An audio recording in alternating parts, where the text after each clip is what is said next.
All right. If you weren't watching us last hour, you missed Carly Fiorina. She weighed in on the trade talks with China and made this point. Watch. The reason tariffs don't work is because they end up harming companies, consumers, and ultimately workers. And I think we're seeing that. We're seeing that with soybean farmers. We're seeing that with auto producers laying off 15,000 General Motors. I mean, General Motors estimates that these tariffs on steel and aluminum have cost them an additional $1 billion on the bottom line. That means jobs. All right. Economist Brian Wesbury joins us now. Is she right, Brian?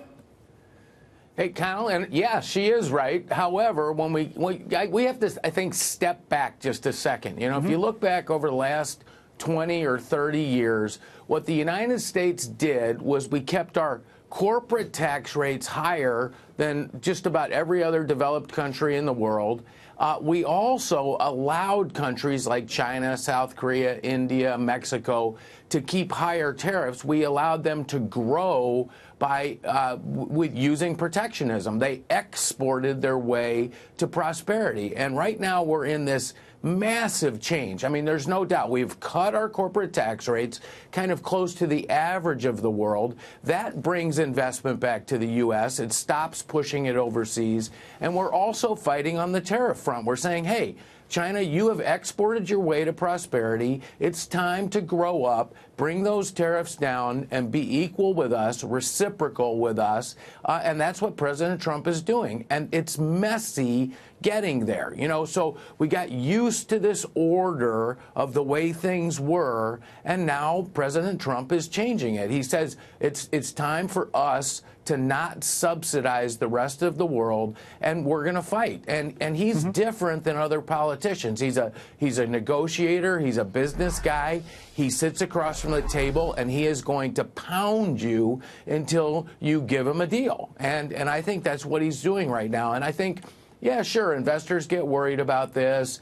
Companies get worried about this. But in the end, if we can have equal corporate tax rates around the world and reciprocal tariffs around the world, it's going to be a much better environment, not just for the world, but especially for the U.S. economy. I think one of the questions that's kind of still out there, and be curious to get your view on it, is what we were just talking about a few minutes ago, is where does the president start on all this? In other words, what's his actual philosophy? I mean, going back 35 years plus, we've heard the same kind of thing. We don't hear that from him on every issue, but we've heard it on this issue. He's been very consistent on trade. So people start to say he is at heart a protectionist. So he will be okay with a world where kind of higher tariffs, which are taxes, are here kind of, whether they're permanent or here to stay, that his end goal is not to, as he said in the past, that his end goal is not what he says, which is this zero tariff world. But what's your view on that? Yeah, okay, so this does worry me a little bit, because even if we have reciprocal tariffs, equal tariff, if everybody went to zero tariffs, let's just say we do that, all right? The U.S. still might have a trade deficit. What I would be worried about is if at that point the president still says that's bad, because actually trade deficits aren't bad. I have a trade deficit with my barber, okay? Now I have a less of a trade deficit with my barber today than I did 25 years ago. But I have a trade deficit with the grocery store. I have a trade deficit with my local restaurants. They don't buy anything from me. Right, but so he's using the wrong metric then, Brian, right? He's using the wrong metric. Yes. Okay.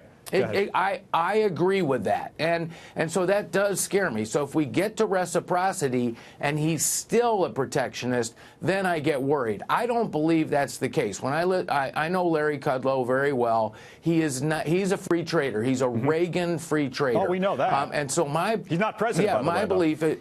No, I totally agree. But I do believe if we get China, you know, China is already cutting tariffs. And this is one thing that hardly anyone knows. I want to stop you for 1 second. We really have to take a commercial in a second. But you and I talked about that after the bell last time you were on. Sure. But are they cutting tariffs on our products? Yeah, they are. They've cut tariffs on 1,500 different goods. I do believe, President Trump tweeted that he and the president of China came to agreement to get rid of auto tariffs into China.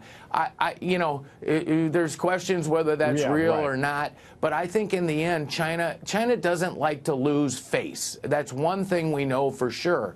So I think a lot of this is going to happen behind the scenes and be a little less clear. It's not going to be a big headline. Okay. And yeah, the market's down 500 points today. Everybody's freaking out about it. But the Dow and the S&P, the Dow and the S&P are still up 2.5% this year.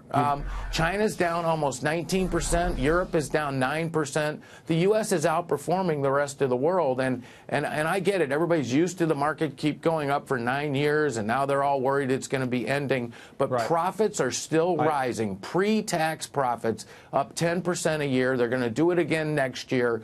That's what drives stocks, and that's why I'm still bullish, even with all this noise going on in the world. And I love, as you know, I love talking to you, Brian. I actually have to cut you off now, unfortunately, but we'll talk again soon. Okay. All right, Kyle. Great Brian Wesbury.